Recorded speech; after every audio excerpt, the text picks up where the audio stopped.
Most traders are about to get blindsided by BigBear and they won't even see it coming until it's too late. And right now, BigBear is issuing new shares potentially, and the herd of people is going to be screaming dilution and they're going to be running for the hills, missing the authority principle, which is smart money knows that the share issuance isn't just capital raise, it's most likely going to fuel their growth.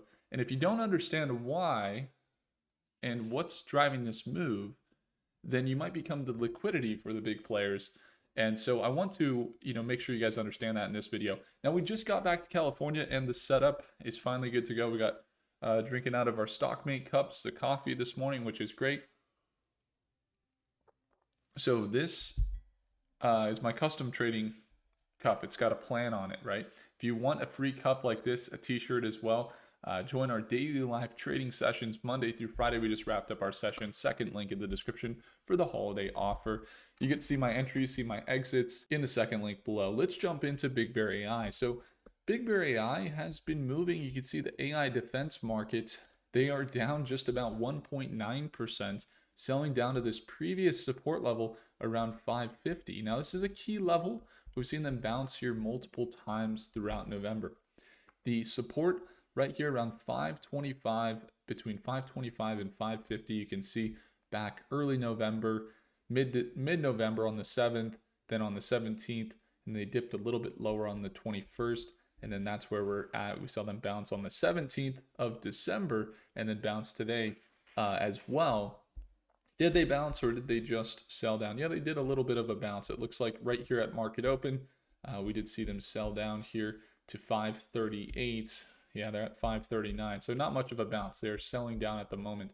And so when you look at the longer term, you could see this consolidation from left to right. Not looking bullish in the shorter term since October, really. It's looked pretty flat. You could see the support level there, and then you got the resistance levels here up around $7 a share. And then you might even see another level right here in this $6.25 range, where it's just been consolidating, meaning it's going from left to right and not really showing much of anything. So why is that, and what do we got going on with this dilution? BigBear just announced recently that there is going to be a shareholder vote, and the stocks have been sliding as a result. Stocks slid in pre-market after this new article came out that they're voting on authorized shares. And what this means, a couple things. You had some articles come out in third parties. Okay, a lot of third party articles. We see that here. But what you're really looking at is they are having a meeting to approve going from 500 million to 1 billion in increased authorized common shares. And the board, basically, of the company adopted updated bylaws, tightening the proxy and the nomination procedures. So potentially they have had some governance changes in the company here, along with an acquisition of Ask Sage, which is an AI company. So a few little changes in the last about quarter here, including better financials in the last quarter. And what we see now is this potential for them to issue many more shares.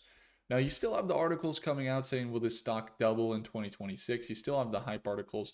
And then another thing we could do potentially here is if I log into the Prophecy app here, let me see, then we can get some AI analysis and see what they look like. But ultimately, when you're looking at the financials, better net income, they actually came in positive. Revenue still flat, and then cash increased to about $1 billion nearly, with equity around 610 million. So they've done better in the last quarter. You see that increase. But when we're looking at the analysis of the company from a what does this mean, it's not as bad as most people think. See, the market of AI defense is seeing more spending, more government spending, more international spending on defense AI. And BigBear has their shareholder vote. You can see this. They're positioning it as a vote to help strengthen BigBear AI's future. So they're saying, we're going to, you can kind of see the details here. We can actually look at it directly from BigBear. Your vote will help strengthen our future. They came out with a video here, but their approach here is that they're preserving flexibility to pursue strategic acquisitions, enabling continued investment in AI capabilities, allowing the company to move decisively in a fast changing market, they say. Now, here's the reality. While I want to support the ability for them to, issue more shares and be able to grow faster, you kind of look at the transcript here. This is the essentially they're just saying, vote, you can vote now on this decision.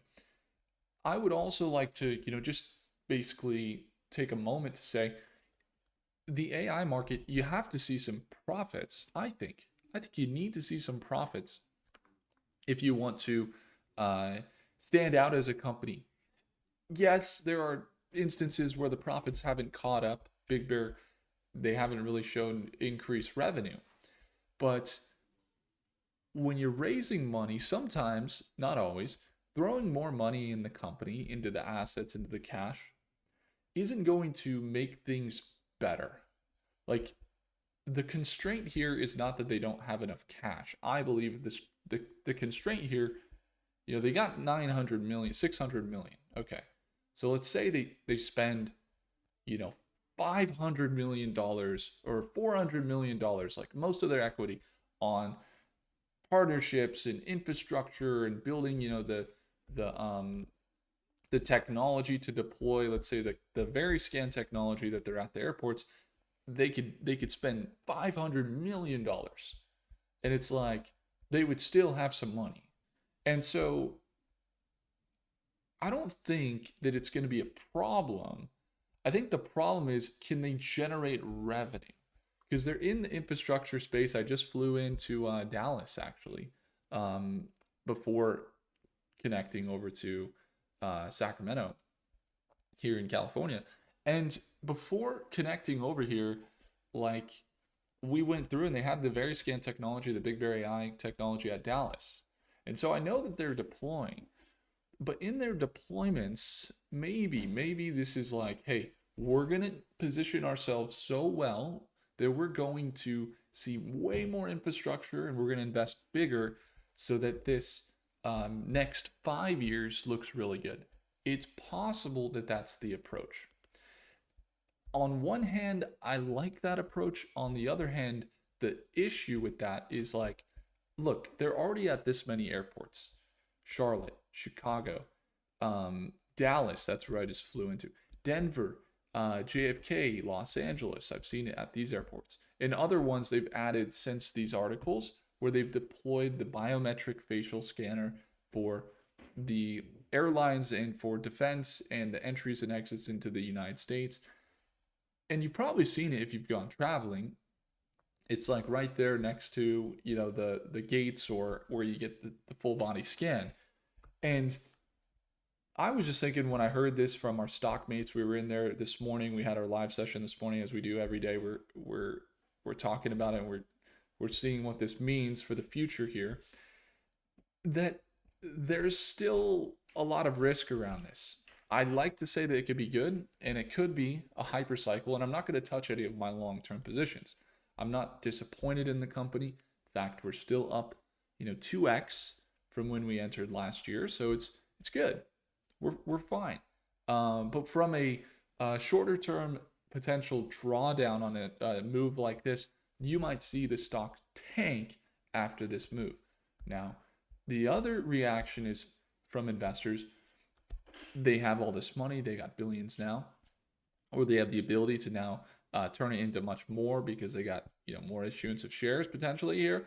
And it's not going to be negative. It's going to improve the ability for them to expand into maybe more of that Panama Canal, where they are building, or they have the partnership there with Palantir. Maybe it means they're innovating more in the satellite space, because we also know they're partnered with Redwire. So maybe they're going more in the AI defense software for the aerospace or for the Department of Defense contracts or the Army contracts.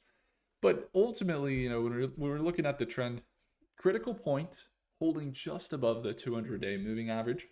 All right, so if they break below this $5 a share here, they're now breaking pattern below the 200-day moving average. A little bit of leniency would be okay. Maybe as low as 475, 450 would be okay.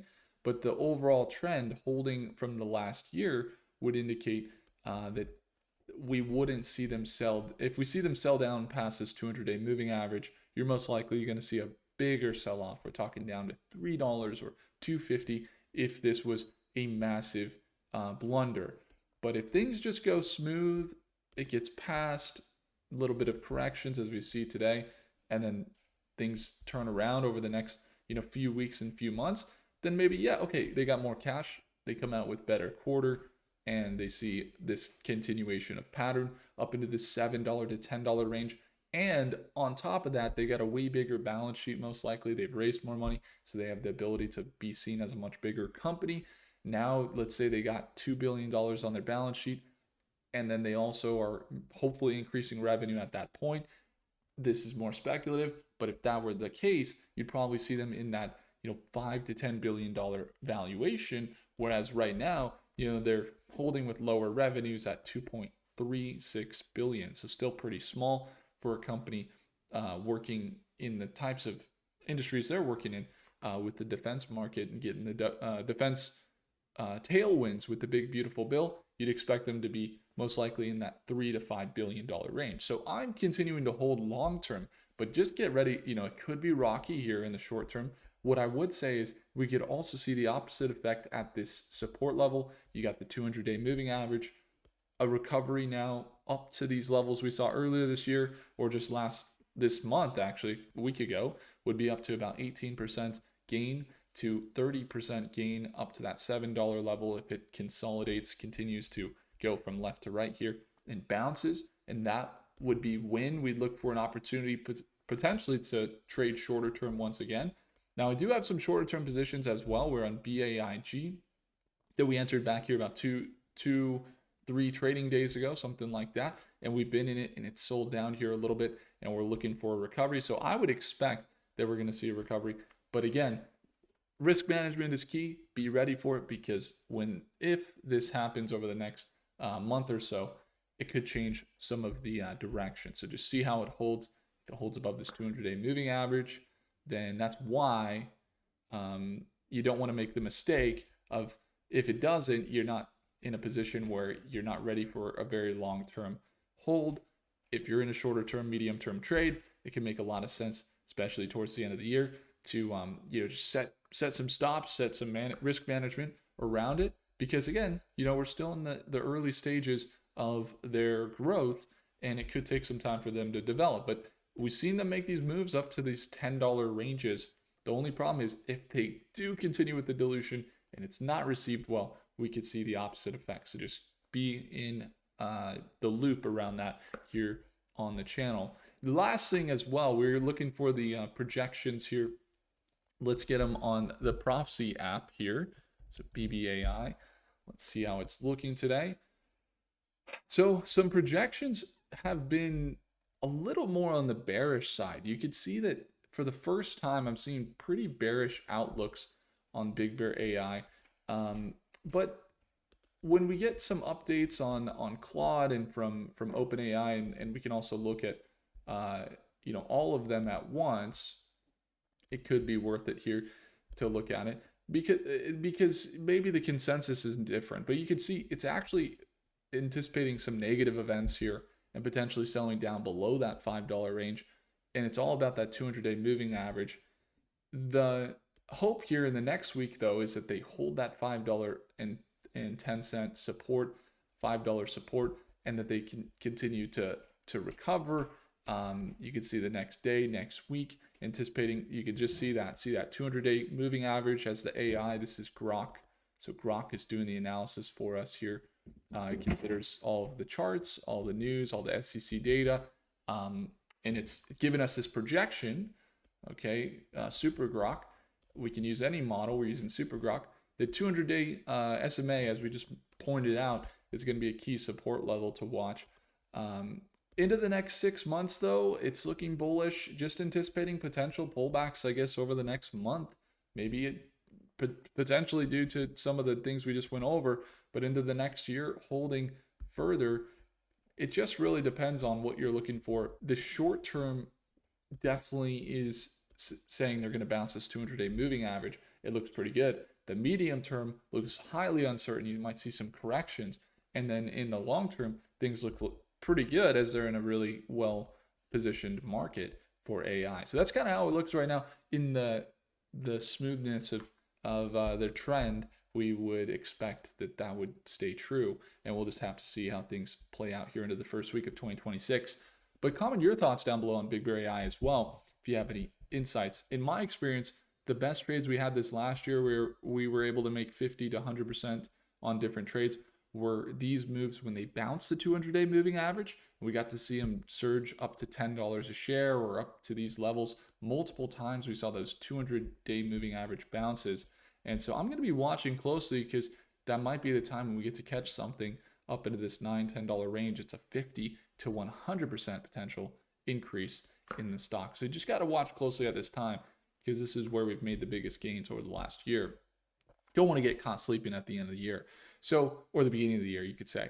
So that's going to be the focus. We'll see if any opportunities present themselves at market open on Monday. If you want to tune on in, get on the right track for 2026. You can surround yourself with just under 36 millionaires inside of StockMate. Learn technical analysis, fundamental analysis, and on top of that, you get our daily live trading sessions Monday through Friday, right at market open. We're there every day, 6:30 a.m. Pacific Standard Time. Pretty early for you if you're on the Pacific Coast, but pretty fine if you're on the East Coast. I just got back from Argentina. It was very nice. It was 11:30 a.m. the market open, but I actually like getting up early. So anyway, that's you. You want to commit to that in 2026, getting better results in your investing. There is a holiday sale. It's not getting better than this. Second link in the description down below. Thank you guys so much for watching. If I earned your thumbs up, hit the like button. Do consider subscribing, and I'll see you in the next one. Take care.